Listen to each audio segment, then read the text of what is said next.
Mainstream media sports channels are fucking horrible. But I might be just as fucking horrible for being a lazy cunt. Yeah. This episode should have been out on Monday. But here we are on a Tuesday bringing you episode number 303 of the Sky Lounge podcast, Misty, Monday's Mountain of Media Mortuarium, Sportsball, greetings, and groin punches. What absolutely feels like a groin punch is tuning into mainstream media sports channels every Monday after a nice weekend of sports. And, walking through this kind of proverbial mortuarium of talking heads, dead bodies, just beating the same fucking dead horse. Guys like Colin Cowherd, Skip Bayless, Shannon Sharp, Stephen A. Smith, Max Kellerman, Nick Wright, Emmanuel Achu, Marcellus Wiley, Paul Pierce, Jalen Rose, the motherfucker who ended his NBA career by getting in a fucking car crash, motorcycle accident. I don't give a fuck. They're all shitty opinions. They're all pretty terrible. But with the woke league of Chinese basketball about to do shit this week, the douche meter is going to be fucking popped up to limit breaker status, man. It's going to be fucking horrible. Because yes, the woke league of Chinese basketball, the NBA, has shit going on this week. The NBA draft is tomorrow. Yeah, in the middle of November 18th. Crazy, right? But even crazier, free agent signings and negotiations all happening within this week. So free agent negotiations will start on November 20th and official free agent signings will begin on November 22nd. So you can expect a lot of false rumors and gossips to fly around, especially on these mainstream media sports channels, because what do these douchebags love more than money? Attention. So they'll say the stupidest, wiliest shit to get your clicks, but listen, take it from me. Don't buy into rumors and gossips, all right? Just wait until official team statements, or if you're interested in the player, go to their actual social media, check their fucking receipts, do some minor investigative work. It's not that fucking hard. Don't listen to these goddamn mainstream media fuckheads, man. Waste of your time. But once something is official and said, I like talking about it. Of course, I mean, hypotheticals and, possibilities are fun to discuss, of course, but where does that really get you, right? I mean, if you talk about ramifications of a trade after the trade, that's pretty fun to do, but why talk up a trade when it's not going to happen and put yourself in a weird hole? Right, Knicks fans? Right? I know you motherfuckers do that all the time. It's not a jab. That's just truth. Have you met a Knicks fan before? Some delusional shit. But what's not delusional is OKC trading off CP3 for assets. I mean, the team who receives CP3 in this trade, in the Phoenix Suns, they get a good value. OKC gets a good value. This is a win-win trade, and let me explain why. So the Oklahoma City Thunder trade Chris Paul to the Phoenix Suns for Kelly Oubre, Ricky Rubio, Ty Jerome, Jalen Lick, I have no idea how to fucking say his last name, and a 2022 first round pick. And yeah, the Suns receive Abdel Nader and Chris Paul. So here's the thing. For the Suns, this is an immediate push to get better. This puts you into playoff contention in the West, at least within the 4th to 7th seed, in my opinion. And really, with the Suns, it's the slow build that you've been anticipating for years. Obviously, you had the whole Phoenix Suns era with Steve Nash and all that shit, but that's gone. That's over with. All right, this new fucking, I guess, era of Suns basketball is Devin Booker and possibly DeAndre Ayton. But now, poof, nice little boost with CP3. And as much as people will look at the health and injury history of CP3, which I fully admit, yeah, that is a bit of a problem. Man, I mean, CP3 over the last 2-3 years, this guy is really a catalyst for a kind of fringe-ish team to push themselves up. Like, Houston Rockets, perfect example. They're always a fringe first or second round exit, but look what happened when CP3 was there. Gets to the Western Conference Final. He breaks his Western Conference Final cherry for the first time ever. And nearly beat the Warriors. Nearly did. But will we get the same production from CP3? I don't know.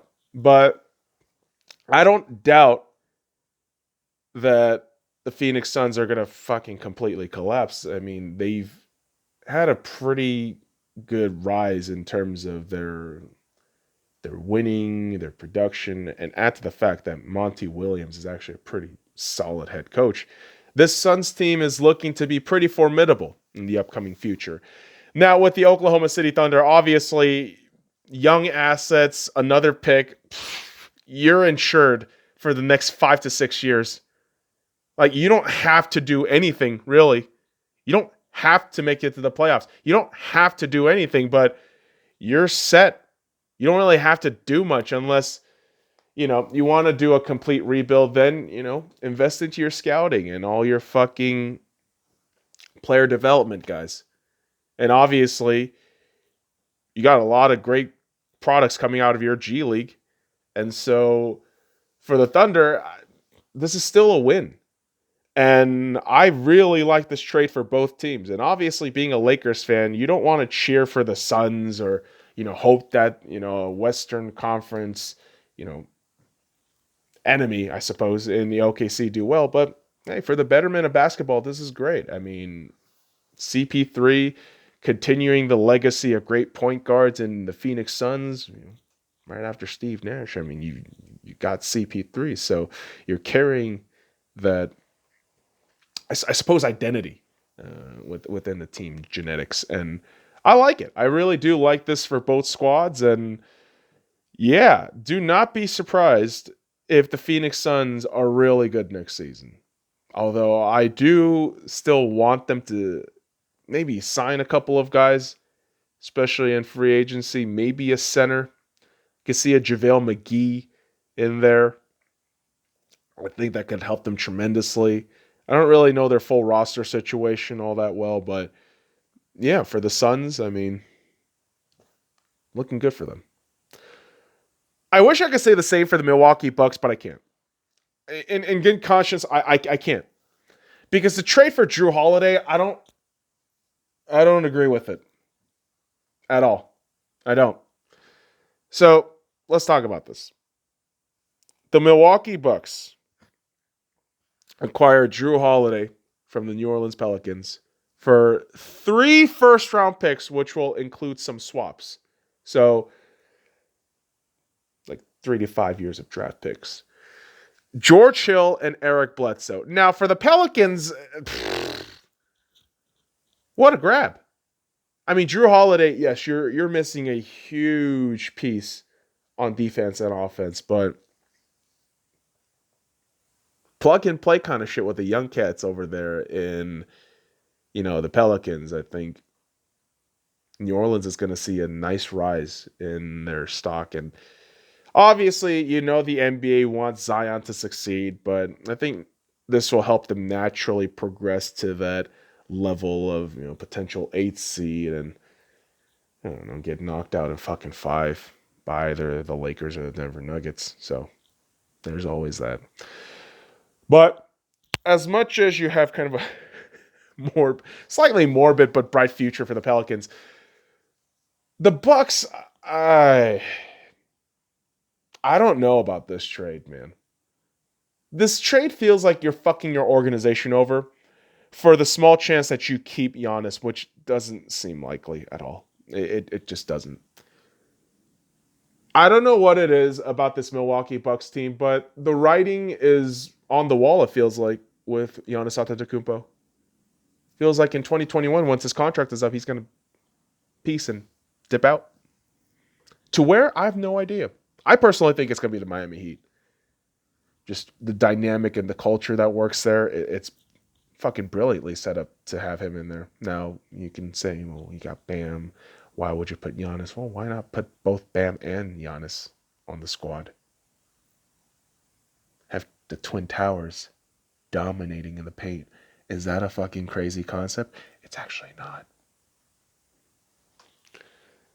And technically, Giannis could play a big 4-3. Why the hell not, right? But this just smells and reeks of desperation from the Milwaukee Bucks, who have really no choice but to pull off a move like this, but 3 first-round picks and swaps included. I don't know. I don't know. I'm not too crazy about that at all. Couldn't you have gotten another superstar for those amount of picks? Not named Drew Holiday. I don't know. I mean, I'm trying to think of who. Maybe like a CJ McCollum. But yeah, you don't really have the defensive production that Drew will give you. So we'll see how this turns out. I honestly don't like it for the Bucks. Again, it just feels like a desperation, kind of sad move right before the inevitable divorce. And yeah, if you're another fucking first or second round exit in the playoffs next season, what then? Say bye to Giannis and then just twiddle your thumbs with no draft picks and Drew Holiday and fucking Chris Middleton for how many years? Oh my God. Can we talk about how that Chris Middleton contract is the worst fucking thing the Milwaukee Bucks did a couple seasons back? That basically strangleholded them to this situation, and yeah, Giannis is probably leaving. Embrace for that, Milwaukee fans. It's going to happen. But what is going to happen pretty quickly, sooner rather than later, is the disaster / implosion that we are about to witness with the Houston Rockets. Now, the Houston Rockets went ahead and traded off Robert Covington to the Portland Trailblazers for a 2020 first, 16 pick, and a 2021 first, along with Trevor Ariza. I get it for the Portland Trailblazers. You have to put up some fucking facade of being competitive, of trying to get there in the playoffs, which we know you never will. We know you never will. Like, where's CJ and Dame actually going to go? Oh, you got Yusuf Nurkic and Zach Collins back. Okay, so the fuck what? You never do anything with that shit anyways. You think Robert Covington's going to get you anywhere at this point? With that squad? With that head coaching? I don't think so, fuckheads. Goddamn Portland Trailblazers, man. I mean, listen. They are not prolific for, drafting well, the Portland Trailblazers, but the 2 first-round picks like that seems like a lot for a Robert Covington, who I'm looking at these trades like Drew Holiday, Robert Covington, and thinking that's a lot of first-round picks for a couple of dudes who are bang average in my eyes at best. But yeah, Portland Trailblazers trying to do things and pretend like they have a chance, which they fucking don't. But with the Rockets, it begs the question with this move. What more are you going to trade off? What more can you possibly give away? And then you look at the main 2 figureheads and Russell Westbrook and James Harden. Now, I obviously, just before starting to talk about the woke league of Chinese basketball, said how, rumors and gossips, very unsubstantiated shit. I don't fucking like it. But all things considered, all the things that we've read in reports, all the things that we've seen in terms of body language and this team's history in the postseason with James Harden at the helm, you really begin to wonder, especially with the exit of Mike D'Antoni and Daryl Morey, that Russ and Harden are bouncing soon. I mean, maybe Harden sticks around for another season, runs it back with this. I don't even know what to fucking call this team. Shit. I feel like that does a huge disservice to the word shit. So with Russ, I can only see two teams that he can definitely thrive and really push back up his value in terms of potential all-star and, more lucrative deals and all that shit. And that's the New York Knicks and the Charlotte Hornets. Two teams who aren't going anywhere anytime soon. And you might have a couple of young cats here and there, notable pieces, but you need a marquee player. You need a franchise-selling blockbuster guy to sell tickets. Russell Westbrook is that guy.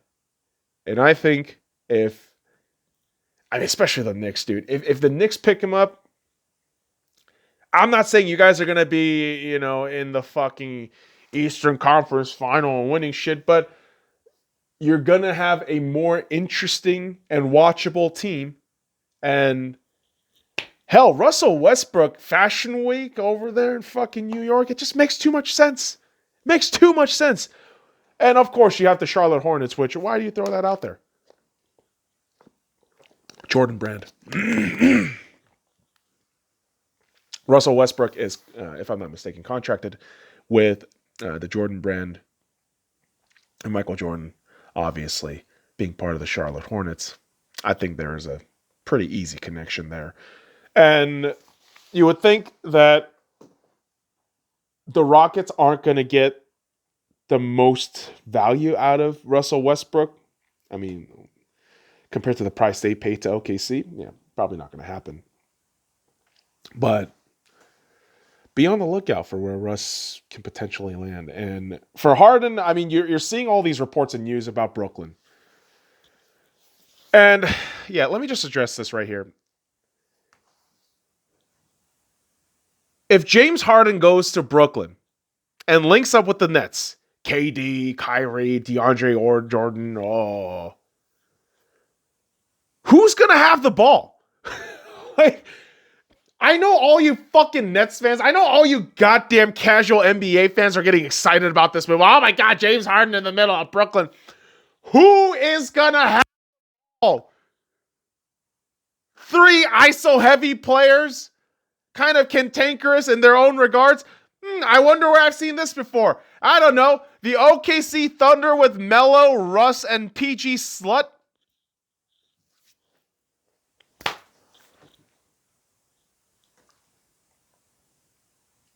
It's like people think the same stupid fucking move would be different a couple years later. It's like, no, it's not. It's not the fucking same thing.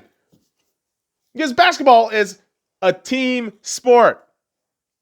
As much as we like the fucking cross-ups and the dribbles that fucking James Harden does, like, what in the fuck are you actually going to do in a situation with Kyrie Irving, Kevin Durant, DeAndre Jordan, James Harden, and who are you going to fucking put in there in that third spot? Spencer Dinwiddie? He's probably going to get traded.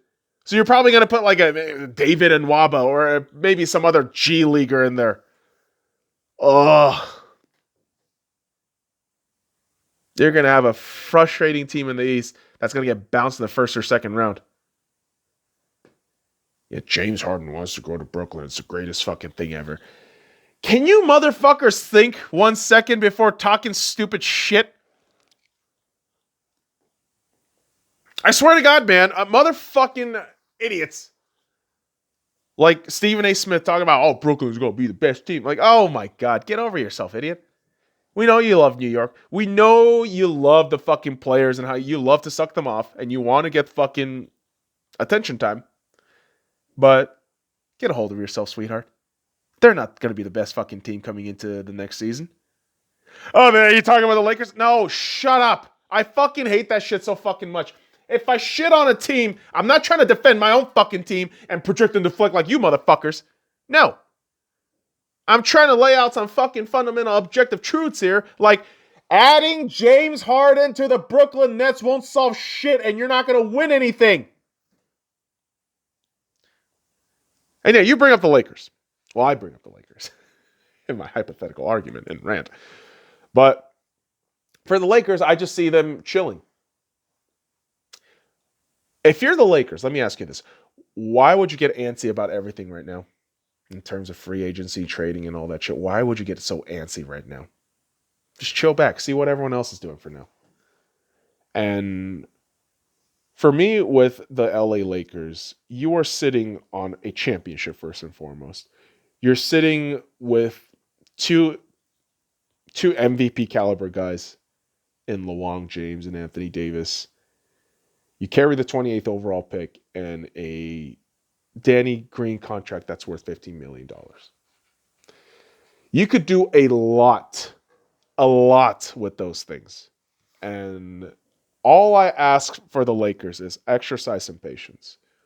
Because with the moves that we've seen so far over the last 24 hours, I would tell you, if you're patient enough, if you're just willing to see what everyone else is doing to just kind of get the general vibe of what assets are worth, you can very well get a great piece in terms of trade. And this whole talk of Dennis Schroeder over to the Lakers seems pretty reasonable. If it is definitely a 28th overall pick this year, along with the Danny Green contract, maybe add a small piece like a Kyle Kuzma in there to figure something out. I think that's pretty reasonable.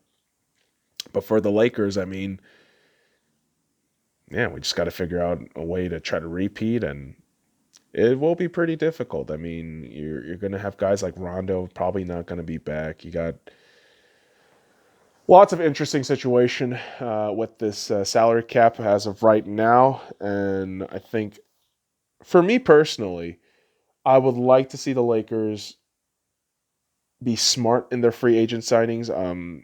I've been very vocal about this for I don't know how many months at this point now, but Joe Harris would be an excellent signing for the Los Angeles Lakers. I mean, here's a guy that could just spread the floor a little bit, get some nice fucking easy threes. I mean, this guy shoots fucking three-pointers at over 40%. What more do you want? What more do you want? This whole rumor last week of DeRozan, I'm like, oh, dude, no, fuck that. You're going to trade for DeRozan? Why don't you just sign Joe Harris? I think you can get it for pretty cheap. Maybe 7-8 mil a year, 2-3 year contract. Why the hell not? But it's going to be curious to see what the Lakers do.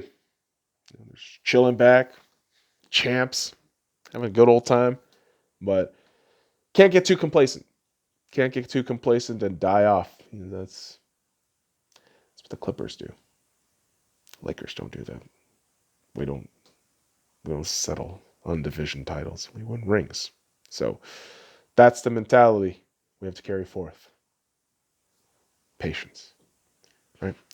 But you know what I have no patience for right now? Major League Baseball. And yes, right now, with Major League Baseball, the season's over, but I have poured in more time into baseball than any other sport right now. Between playing the show 19, and no, I'm not buying the show 20 for over fucking $11. That's just a ripoff. Watching John Boy, Foolish Baseball, Dodgers Nation, and rewatching the 2020 Dodgers postseason run. Getting sucked into baseball is just making me realize more and more, and it's contextualizing something more in my brain that I know is just terrible. And that is, Rob Manfred is still the commissioner of a professional sports league in the United States of America. That is pretty fucking awful. And I despise Rob Manfred. I love baseball, but I hate Rob Manfred and everything he stands for. And when news came out that Kim Ng, I'm not going to pretend to be name expert here, all right? But Kim is now a GM, Miami Marlins. And why do I mention Kim while I'm mentioning Rob Manfred? Well, here's a curious part about Kim's resume. All right. So she oversaw the Dodgers as a VP and assistant GM during the 2002-2011 seasons where the Dodgers were goddamn mediocre as fuck.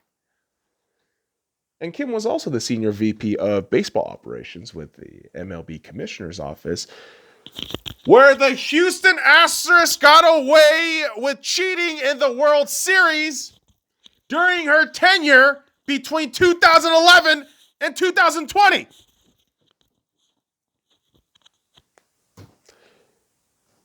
So if I call Kim a PR hire, don't get your fucking panties in a bunch. Because this bitch got receipts. And here's the thing, man. I don't know specifically what she's done throughout her career during her tenure there. Kind of a bad thing to state, right? But that's just where I'm coming from. That's the thing I'm letting you folks know. Now, if I do my own further research and see throughout the course of time that she, is actually pretty competent, will I track back and, give her due? Yeah, absolutely. Absolutely. But everything with what's going on right now with Rob Manfred, and then you have this whole Derek Jeter shenanigan, which this dude is an avaricious piece of shit owner, just like a lot of the motherfuckers here in the MLB ownership. You begin to wonder, is this out of altruism or is this just a fucking PR move? A woman, and she's Asian. Oh. All right, man. Show competence first. Prove to me that you are good for this job. I don't care if you're a woman. I don't care if you're a man. I don't care if you're gay. I don't give a fuck. I genuinely do not give a fuck what job you do, who you are, what you do. I don't give a fuck. The real question is, how well do you do your job? How well do you do your job?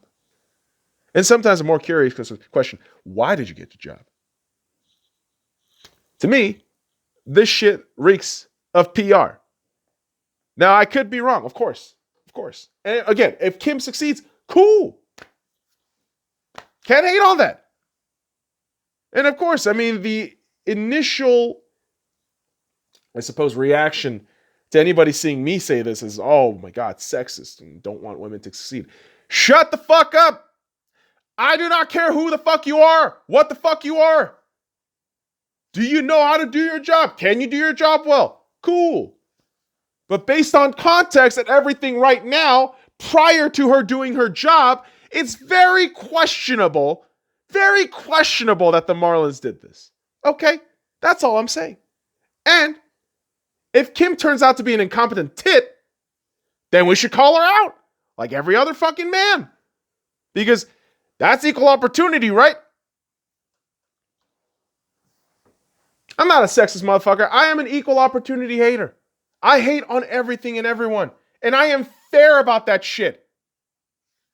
You're not going to get that anywhere else. So, you're welcome. You're welcome. You know those fuckheads like Derek Jeter and the fuckwads, they're not going to do shit over there in the Marlins. If anything with the history of the Marlins have taught you, they're not loyal. They're money-hungry fucking assholes.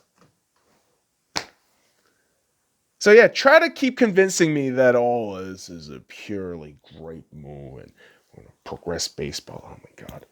All the fucking simps I had to listen to throughout the last 2 days involving baseball has been nauseating.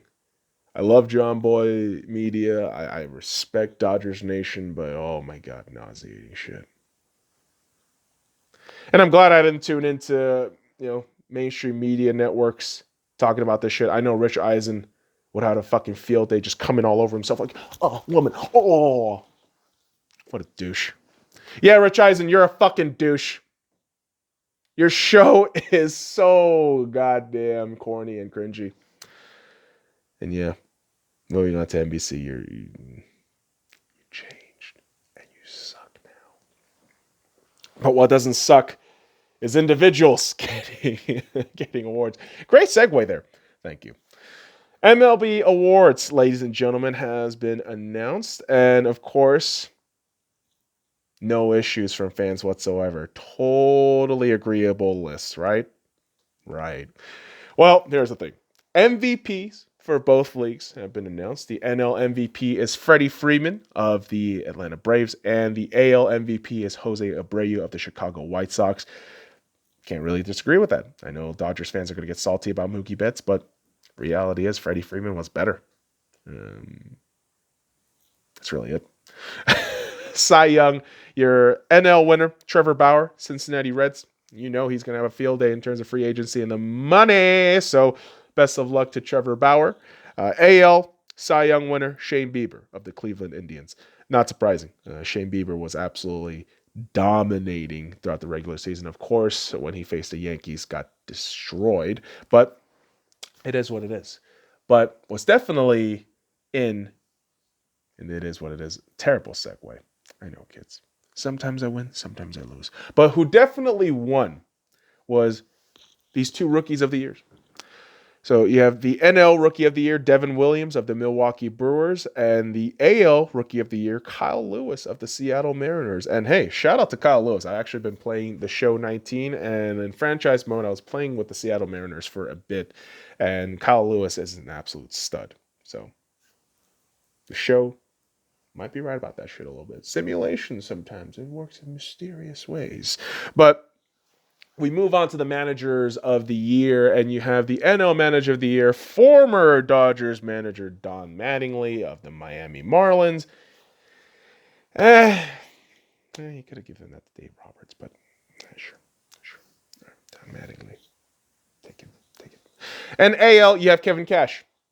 Deserves it. Tampa Bay Rays, of course, we know Kevin's stupidity in the World Series in Game 6, but I'm not sad about that. I'm actually pretty happy about it.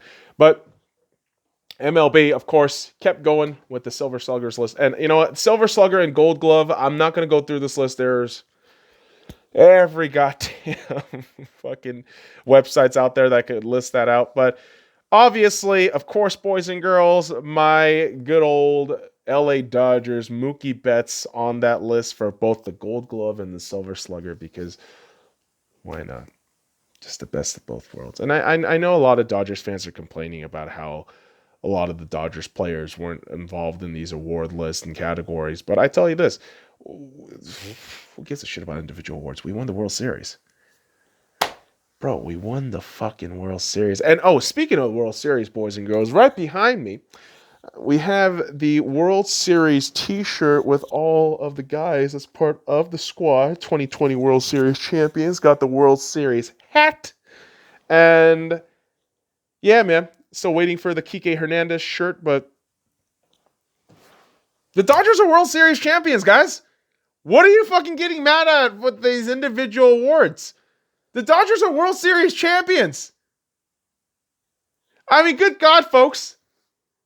I still smile like an idiot every day talking about that. Like, oh my God, the Dodgers are World Series champions. Oh, all right. Okay. I like that. And so as much as, yes, I just talked about with the Lakers, how you need to be, you have to chill, but be smart. It's the same fucking thing with the Dodgers. Like, just chill out, be smart. Don't get all fucking riled up because individual awards snubbed you. Who cares? You won the most important thing, the World Series. And shout out to my boy, Corey Seager, NLCS and World Series MVP. Just the best. Oh, it's just the best. Just the best I can think about it. Like, just thinking about this shit makes me feel good. Of course, upcoming free agency. Yeah, a bit nauseating because we know we have to say certain goodbyes to certain players, but hey, we can enjoy this for a little bit. Although the MLB tried their best to make us not enjoy our World Series win because they wanted to paint Justin Turner as a fucking villain despite the fucking MLB protocols for Kung Flu being absolutely horrendous and inefficient at best. But Justin Turner did nothing wrong. Fuck you. I don't want to hear shit about mask. Shut up. There were 11,000 fucking people in the fucking stadium. That's not no goddamn bubble. Oh, and journalists were playing golf and doing all this other extracurricular shit all fucking throughout the state. Shut the fuck up, you fucking kung flu goddamn moral high standing motherfucking cunts. Sick of your shit. Oh, wear a mask. Fucking shove that mask up your ass. You know what? While you're at it, shove a couple of these ugly reverse retro jerseys from the NHL up your ass too, because some of these jerseys, new. Namely, Toronto, Pittsburgh, New York Islanders, Red Wings, Oilers, and Sharks. What the fuck are you doing with your reverse retro jerseys, man? They're kind of ugly. Look like toilet paper. But hey, NHL releasing all these reverse retro jerseys via Adidas because money. And yeah, come on, man. You know, by this time next year, I'm going to have me 4 Vegas Golden Knights jerseys because I'm that much of a fucking sucker and an idiot. But hey, shout outs to the reverse retro jerseys for Arizona, Calgary, Anaheim, Tampa Bay, New Jersey, Winnipeg, and Los Angeles. They actually look pretty fucking good. I mean, I don't like the Kings, obviously, but ooh, that purple and gold looks fucking fresh. I like that very much. Obviously, Lakers colors, but no, the Winnipeg one looks pretty sick. Very minty, badass gray. But it's curious now. The Vegas Golden Knights, again, will have 4 jerseys. Your home, your away, your ridiculous fucking vomit gold, and this reverse retro, which is spiritual successor, kind of, I guess, inherited jersey, I suppose, from the Las Vegas Wranglers during the 90s. Wranglers? Is it the ECHL team? I forget the Las Vegas hockey history, which I do have to get back into and look into it a little bit further. But the color is just flat red with the secondary logo of the Vegas Golden Knights, and you have the primary logo on the shoulders, and it looks fantastic. I mean, this is the exact jersey modification and look that I've actually wanted for so long, and can't wait to rock the red jersey for the Vegas Golden Knights. But you know how I love me some red, man. I mean, my fucking Arsenal's red, even though they mostly bleed the red out their assholes after getting butt fucked in matches with the relative inconsistency. But hey, we'll have football back this week, so yay, that's good. That's always good. Because ultimately, kids, sports is nice. Sports is nice. I like it. I like it. But we'll follow up more sports with more sports. More sports with more sports. Dude, you are really fucking up your goddamn shit today. I know. This is what happens when you don't fucking podcast for like 4 or 5 days. It's an excuse, but yeah. Gotta do better. Gotta get it right. All right, motherfuckers. I appreciate you dropping by this ugly episode, but follow me at the Sky Lounge on SoundCloud, iTunes, and Google Podcasts, and also check out the Sky Lounge on YouTube, Instagram, and Facebook. Also thinking about making a Parler account. We'll see what happens, but till next time, kids, fuck off.